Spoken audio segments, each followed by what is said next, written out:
ምክንያቱም ስልክ እያነሳ አይደለም ላገኘውም አልቻልኩም። ትናንትናም እንደዚህ ቪዲዮ ጀምሬ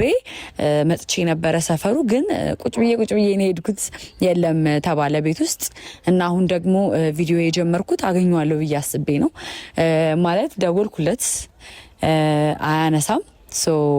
መውጫውን ሰዓት ጠብቄ ሰፈሩ እንግዲህ ድድ እያሰጠው እገኛለሁ ጋይስ እዚህ ከመጣው ረጅም ሰዓት ሆኖኛል ረጅም ሰዓት ነው ቁጭ ያልኩት ምናምን እና እንግዲህ ምን እንዴት ብዬ ይቅርታ እንደምጠይቀው አላቅም እና ያው እንግዲህ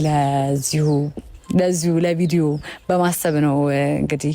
ይሄ ነገር ያደረኩት ማለት ነው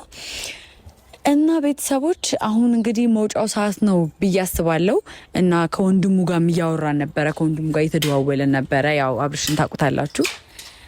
ከሱ ጋር እያወራን ነበርና አሁን ሊወጣ ነው ብሎኛል እዚህ ጋር ቁጭ ብዬ ድድ እያሰጠው ነበር ከካሜራ ማኔ ጋር ቁጭ ብዬ ድድ